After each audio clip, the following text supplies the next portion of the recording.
Hey, welcome. So, you've probably seen the headlines flying around about the conflict in the Middle East. It's a lot, and it's happening fast. It can feel pretty much impossible to keep up. So, let's dive in together and try to make some sense of all the chaos. Barrage, stranded, choke point, bombardment. You're seeing these words everywhere, right? They're intense, they're confusing, and honestly, they paint this picture of a situation just spiraling completely out of control. And hey, if you're feeling a little lost in all this, you're definitely not alone. These news stories are just packed with this kind of specialized language that makes them really, really tough to follow. But here's the thing, understanding these key terms is the absolute first step to really grasping what's going on. And that is exactly what we're going to do right now. In the next 5 minutes, I'm going to give you a simple but really powerful toolkit. It's got 3 lenses to help you decode not just this conflict, but pretty much any complex news story you come across.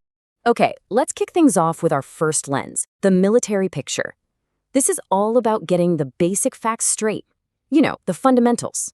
Who is actually involved? What are they doing? And where in the world is all this happening?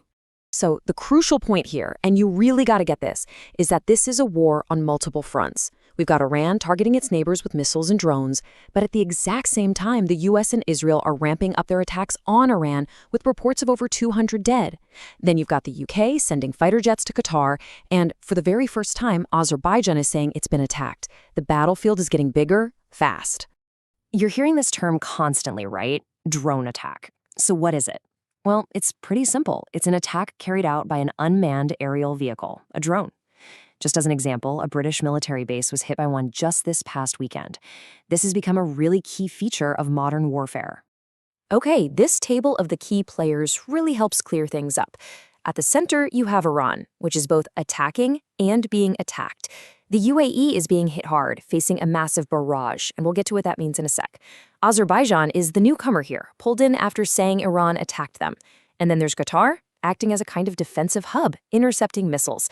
Think of this as your cheat sheet for who's who in the conflict.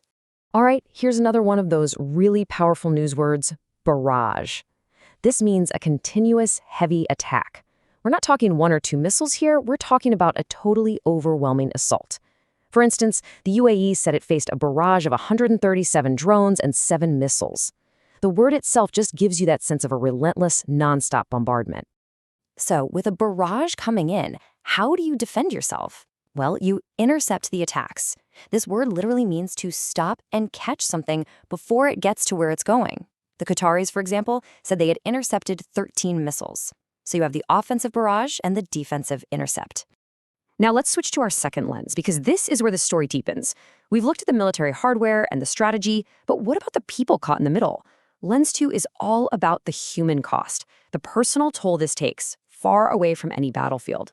The conflict's impact on ordinary people is just immense. You have civilians in Tehran living with the sound of constant explosions, cut off from the world by an internet shutdown. And then, all over the globe, travelers are just stuck. The first UK flight to bring people home was described by one passenger as a total shambles. This shows you it's not just a regional war. The effects are deeply personal and incredibly widespread. You know, sometimes one word says it all.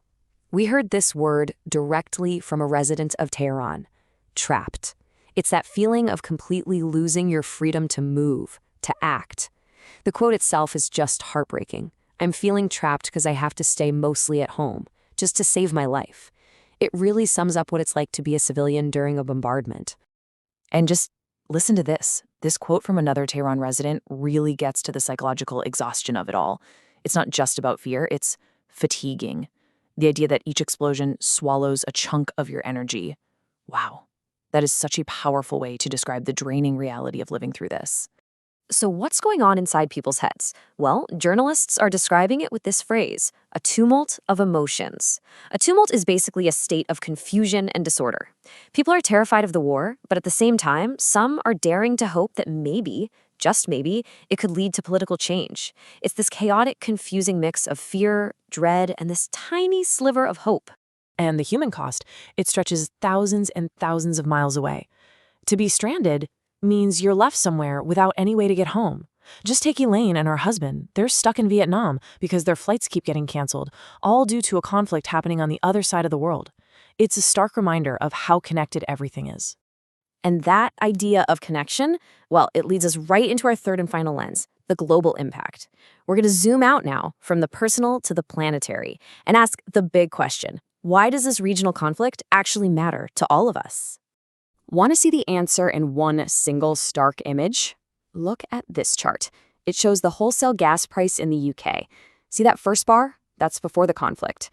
Now look at the second one. Boom. The price nearly doubled in just a couple of days.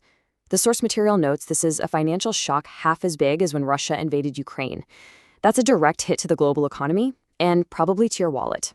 Now, to understand why that happened, you need to understand this term, choke point.